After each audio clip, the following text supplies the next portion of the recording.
মা, আজ রাতে কি হবে, ভাত না রুটি?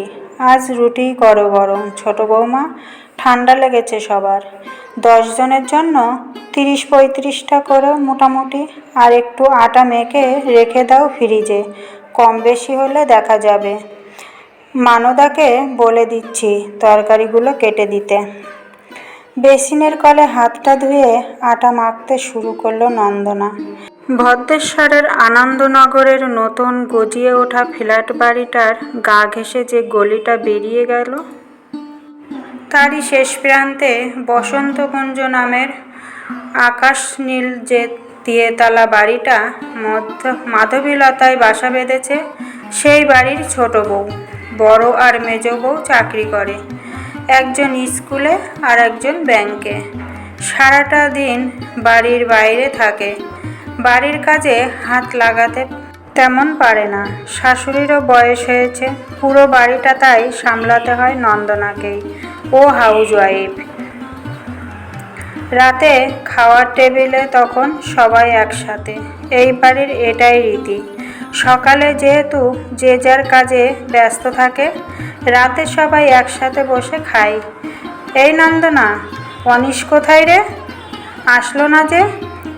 বড়দি ওর মাথাটা ধরেছে। ওই কালকে রাতে আমার একটু গরম লাগছিল, তাই ফ্যানটা চালিয়েছিলাম।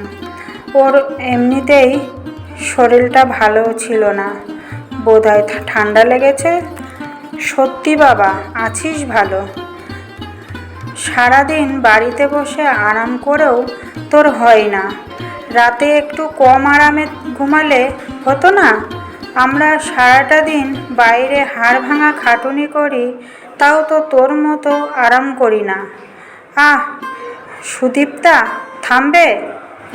বড় ভাসুরের কথায় বড় যা তখন চুপ। খাবার টেবিলে তখন থমথমে পরিবেশ।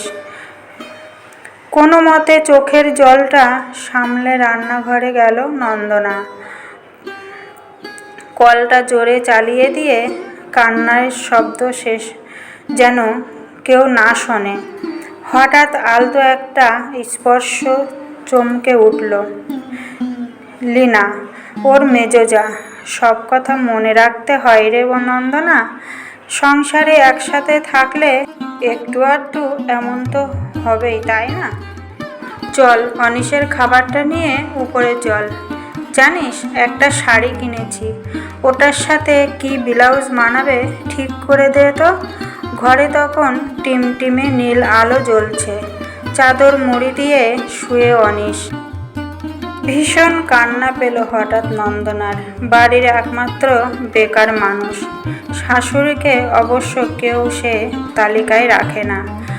আকারে প্রকারে ওকে বারবার বুঝিয়ে দেওয়া হয়, তুমি তোমার কোনো কাজ নেই, তুমি রোজগার করো না। কিন্তু এটা তো হওয়ার ছিল না।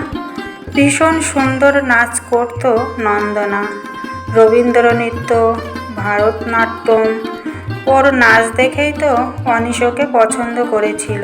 কিন্তু বিয়ের পর শাশুড়ির পছন্দ হয়নি বাড়ির বউ ধেই ধেই করে নাচবে। সংসারে শান্তি বজায় রাখতে অনিশেরও কিছু করার ছিল না। নাচকে সেদিন পাঠিয়ে দিয়েছিল নিরুদ্দেশে, আর মন সে তো অন্য কাহিনী।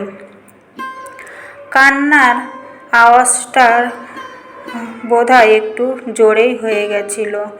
চোখের কোণে হঠাৎ একটা গরম হাতের ছোঁয়া। অনিশ মাথায় তখন হাত বুলিয়ে ঘুম পাড়িয়ে দিচ্ছিল নন্দনাকে। স্বপ্ন এসে ঘুম ছুঁয়ে যায় মাঝরাতে। রোজ সকালে একটা কথা বলারও সময় থাকে না নন্দনার। টিফিন তৈরি, বড় যা আর মেজো যার ছেলের মেয়ের জন্য জলখাবার, সবাই কাজে বেরোবে তার জন্য রান্না করা, শাশুড়ি আর নিজের ঘরের মশারি তোলা, বাসি জামা কাপড় আলাদা করে রাখা, মরার সময়টুকু থাকে না। বড় যা সামান্য সাহায্য করে অবশ্য, কিন্তু লিমিট রেখে। ভাবটা এই, আমি টাকা দিই সংসারে, বেশি কাজ করব কেন? মেজো যার বাতের যন্ত্রণা, তাও মনটা খুব ভালো, কাজ করতে চায় অনেক, করেও যথাসাধ্য চাকরি করেও।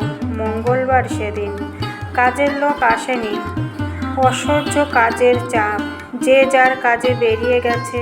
সারাটা দিন কাজ করে বসার সময়টুকু পায়নি, তার উপর এমনিতেই সর্দি লেগেছে। রাতে তখন শ্বশুর নন্দনার চোখ মুখের কালি দেখে শাশুড়িকে একটু কিছু বলতেই শাশুড়ি তখন অগ্নিমূর্তি, আমি বুঝি কোনোদিন কাজ করিনি? তোমার ছেলেদের মানুষ করেছেটা কে? কটা কাজের লোক রেখেছিলে গো আমার জন্য? তখন তো এক ফোঁটাও দরদ দেখিনি।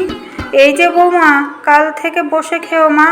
তোমার কষ্ট দেখে তোমার শ্বশুর তো দুঃখে মরে গেল। তোমার বরের তো টাকার অভাব নেই, মস্ত বড় অফিসার। তুমি বললে তো 10টা কাজের লোক রেখে দেবে, নিজে তো রোজগার করো না আমার 2 বৌমার মতো, তাও তোমার নিয়ে লোকের চিন্তার শেষ নেই। রাত তখন প্রায় 12টা ছুঁই ছুঁই, চোখের সামনে তখন পৃথিবী দুলছে। সারাদিন জল খাওয়া হয়নি তেমন, মাথা ঘুরে পড়ে যেত যদি না অনিশ এসে ধরত। তারপরে সে রাতের কথা কিছু মনে নেই নন্দনার, শুধু মনে আছে হঠাৎ ভীষণ ঠান্ডা লাগছিল।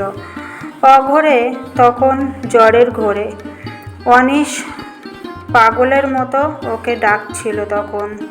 মাঝে কটা দিন কেটে গেল। আজ 10ই ডিসেম্বর, নন্দনার জন্মদিন। বাপের বাড়িতে ধুমধাম করে হতো, বিয়ে হওয়ার পর তেমন কিছুই হয় না। এসব এখন বিলাসিতা, জানেই তো না হয়তো কেউ আমার আজকের দিনটার কথা। মায়ের ফোন এসেছিল সকালে, বাবা দাদা সবাই করেছিল। নৈহাটিতে বাপের বাড়ি, যেতে পারিনি, কেউ বলেইনি যেতে। সারাটা দিন বাড়ি ছিল না, শাশুড়িকে নিয়ে মাসি শাশুড়ির বাড়ি গেছিল। অনিশ কাল যে সেই রাতে উইশ করেছিল, আর অফিস থেকে একটা ফোন অবধি করেনি। অবশ্য যা কাজের চাপ। বাড়ি ফিরতে ফিরতে সন্ধ্যা হয়ে গেছে। পাড়াঘরের বাড়িতে বাড়িতে তখন শঙ্খ বাজে অয়ন পথে, তুলসী তলায় প্রদীপের তেলে মুখ দেখে সাজবাতি। ঘরে পা দিতেই দুম করে একটা আওয়াজ, কেঁপে গেল নন্দনার সারা বাড়িতে। তখন লাল নীল চকমকে কাগজের টুকরো ভেসে বেড়ায়, টুনি ল্যাম্প, সাথে দোসর পাতা, রঙিন বেলুন। বড় ভাসুরের মেয়ে মিষ্টি নন্দনাকে হঠাৎ পরিয়ে দিল একটা বার্থডে ক্যাপ। সামনের টেবিলে রাখা চকলেট কেক তখন বৃত্ত সাজায় মোমবাতি মিশিয়ে।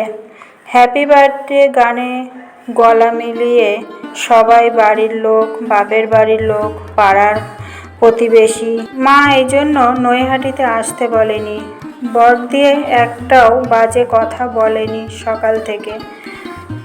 শাশুড়ি মা এই জন্য বাড়ি থেকে বের করে নিয়ে গেছিল। অনিশ, তুমি এত কিছু করলে আমার জন্য, এসব আমার জন্য? বিশ্বাস হয় না নন্দনার। কেকের উপর চোখের জলের বিন্দু সপ্তপদী মেশাই সবার অলক্ষ্যে। মেজোজা তখন মাইক হাতে বাড়ির উঠোনে। চাঁদোয়া টাঙানো হয়েছে কখন? টেবিলের উপর রাখা মস্ত বড় একটা ট্রফি। অবাক চোখে সেদিকে তাকিয়ে সবাই। আপনারা সবাই হয়তো ভাবছেন, বার্থডে পার্টিতে ট্রফি আবার কিসের জন্য? বলছি, আজ পুরস্কার বিতরণ সভা, বলতে পারেন স্বীকৃতি সভা। নন্দনা আমার ছোট যা। সবাই বলে ও নাকি চাকরি করে না, কিন্তু জানেন ও বেস্ট টিচার। আমার ছেলে মেয়েদের পড়ায় ও বেস্ট ফ্যাশন ডিজাইনার। আমার কোন ব্লাউজ কি ডিজাইনের হবে তা ঠিক করে ও বেস্ট শেফ। ওর হাতের রান্না যে একবার খেয়েছে ভুলতে পারবে না। ও বেস্ট ডক্টর। বাড়িতে কারোর যদি কোনো অসুখ করে ও সব রকমের টোটকা ঔষধ ওর মজুদে। ও বেস্ট সাইকোলজিস্ট। আমার মনের কথা ও সব জানতে পারে। ও এক নিমেষে ও একসাথে বেস্ট হাউসকিপার, বেস্ট নার্স, বাড়ির ম্যানেজার। ওকে বলে ও কাজ করে না, ও তো হাউস ওয়াইফ। কাজ কাকে বলে একটু বলবেন প্লিজ? যে মানুষটা ভোর থেকে রাত অবধি কাজ করেই চলেছে সে নাকি কাজ করে না। যে মানুষটা শুধু দিয়েই চলেছে সে নাকি সংসারে একটা টাকাও দেয় না। যে মানুষটার হাতের জল শুকায় না সে নাকি বাড়িতে আরাম করে। ওয়ার্কিং ওম্যান মানে শুধু যে টাকা রোজগার করে 10টা AM থেকে 5টা PM, আর যে খেটে চলেছে সকাল থেকে রাত বাঁধা ধরা সময় বাদে সে নাকি ওয়ার্কিং ওম্যান নয়। যে মানুষটা না থাকলে টাকা রোজগার করাটা মুশকিল হতো, তাকে টাকা চাইতে গেলে দুবার ভাবতে হয়, কারণ সে রোজগার করে না। মানুষটাকে কিছু বলার আগে দুবার ভাববেন। এই মানুষটার কাজ অন্য লোকের দিয়ে করাতে গেলে আপনার কত টাকা লাগতো, তারপর না হয় বলবেন ও নিজে রোজগার করে না, অন্যের টাকাই খায়। পাথরের মতো স্তব্ধ হয়ে দাঁড়িয়ে নন্দনা। সারা বাড়িতে তখন অদ্ভুত নীরবতা। কোনো মহিলার কান্নার আওয়াজ ভেসে আসছে হালকা সুরে। মাইক তখন নন্দনার হাতে দিল লীনা। নন্দনার হাত কাঁপছে, কান্নার দমকে বন্ধ হয়ে আসছে গলা। কিছু বলতে পারল না তেমন, শুধু একটা কথা তখন বলছে কাঁপা স্বরে। শ্বশুর বাড়িতে মানিয়ে নিতে হয় একটা মেয়েকে, যে নিজের সব কিছু ছেড়ে একটা মানুষের হাত ধরে আসে। নতুন পৃথিবী, নতুন সব, কিন্তু কেউ তাকে সময় দিতে চায় না পুরো জিনিসটা বুঝে নেওয়ার জন্য। সবাই বিপক্ষে যাক, সঙ্গের মানুষটা যদি সাথে থাকে সব মুশকিলের সাথে লড়াই করা যায়। আর ট্রফির দরকার নেই, একটু বুঝবেন, একটু সঙ্গে থাকবেন, তবেই হবে। আর ট্রফি যদি নিতেই হয়তো ওটা আমাদের সব মেয়েদের জন্য। আমি একা নই, চাকরি করেও ঘর সামলাই অনেকে, বিল্ডিং তৈরি করে তো টাকা আর মিস্ত্রি, বাড়ি তো বানাই আমরা মেয়েরা। আমায় আজ নয় কেউ বুঝলো, কিন্তু আমাদের মা কাকিমাদের তো জীবনভর কেউ বুঝতেই চাইল না। রাতে তখন ঘরে দক্ষিণা খোলা, অনিশ নন্দনা অতিথি আপ্যায়নে মুখর। অন্ধ গলির বাঘ তখন পোস্টারে মুখ ডাকে, মেঘ মেঘে নেয় চতুর্দশীর আকাশ। নন্দনার বালিশের তলায় একটা চাবি আর একটা ঠিকানা, নীল খামে মোড়া একটা চিঠি। তখন অপেক্ষায় নন্দনার। অনিশকে একটা ওর স্বপ্ন উপহার দিয়েছে, নাচের স্কুল। নন্দা, কে বলেছে বিয়ের পর স্বপ্নগুলো হারিয়ে যায়? ওরা থেকেই যায়, শুধু কেউ কেউ দেখতে পায় না।